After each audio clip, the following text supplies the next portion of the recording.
So I've got like all of these really cool children's books, like When We Are Alone, which talks about Native American cultural erasure and the various ways in which they had the cultural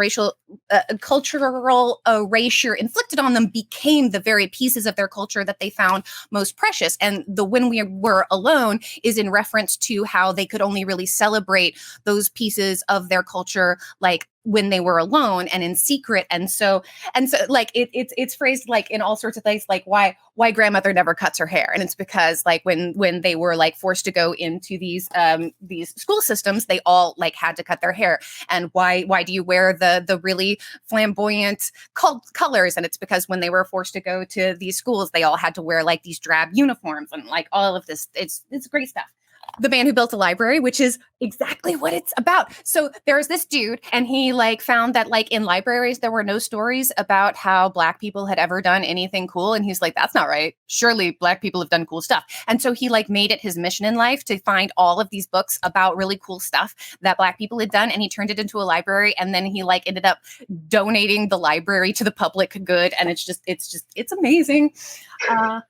And let's Separate is Never Equal, and this is all about like an immigrant family who ended up it's like a whole immigrant community, but it centers around a single family, and it's all about how like their kids were put into like a separate school just because they were brown, and that school was awful. And it's all about the parents going on this journey of exposing how the school that they were told that their kids had to go to was totally inferior and not at all okay.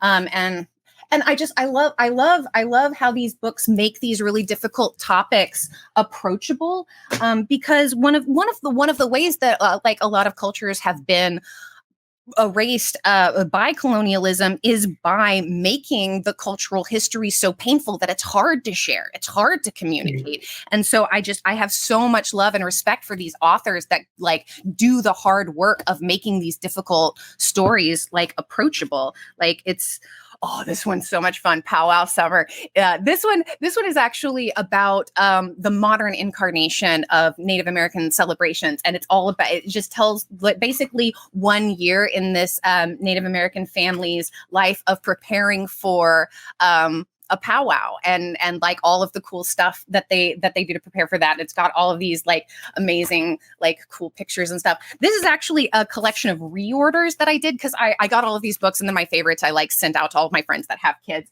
And this is a reorder for a friend that specifically her little boy was asking for more exposure to cultural stories. And so I reordered all of my favorites to send to her and her kiddo.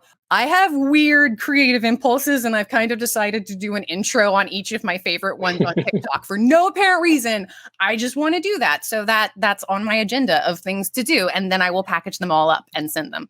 But yes, not within my reach is the one that's all about like the internment camps, the Japanese internment camps that we had during World War II. And like, yeah, just mad respect for authors that go to that trouble of like figuring out how to tell these stories and keep their culture like alive and actually like reinvigorate their culture by sharing these stories in a way that is approachable to all ages. Just mad respect.